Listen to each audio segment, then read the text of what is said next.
Traumatizing events like the deadly shooting at the Choctaw Dell City football game can have a lasting impact on the entire community. With this situation, we're foregoing the trend segment. We usually do it this time. Instead, Sunbeam Family Services talked with our Robin Marsh and Lacey Lowry to walk us through how families can process everything.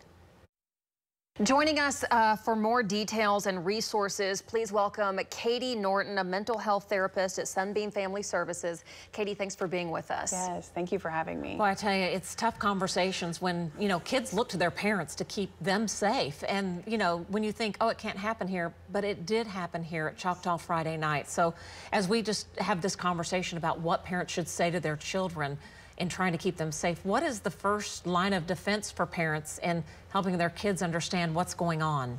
Yeah, it can be such a really confusing time. Like we had mentioned, you don't ever think it's going to happen to you or in your community. And ultimately, you want to think as a parent, what is the message that I want to send my children? What is the key takeaway that you want them to have? Really, it's important to follow those kids' leads, depending on their age. The little ones that are nonverbal, it's going to be a lot different. It's going to look a lot different versus the school-age kids and all the way up into the teens. We talk about how you take care of yourself first, and that will help you take care of others. So from a parent's aspect, what should parents do? I've seen so many videos of parents bawling their eyes out that this happened, even if they weren't at that game. So it's affecting everybody. Yeah, it can affect anyone so many different ways, even if you're not in the actual event, being a part of it. We see it all over the place.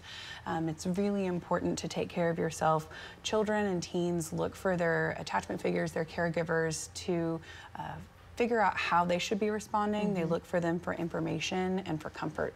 So you tell a parent, though, if I'm a nervous parent or I'm an anxious parent, and then, kids pick up on that. Yeah. And it's so difficult because it's very layered. The whole situation was very layered. We had so many different ages present at this event.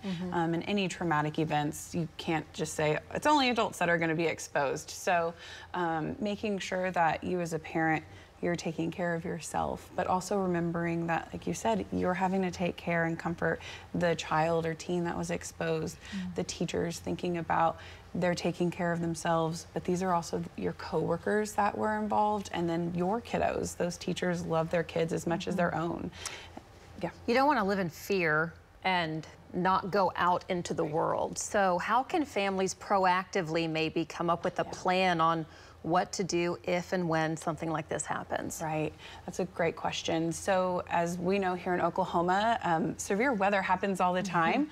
We as families prepare for severe weather. So kind of thinking in the lines of that way, family, this is how we do this whenever we have some, that scary weather coming around, how you talk to kids. So we're gonna shift that and talk about when we go into large events or into the community or where there's going to be large crowds, we're going to do this. So kind of preparing kiddos so it's not like a scary topic.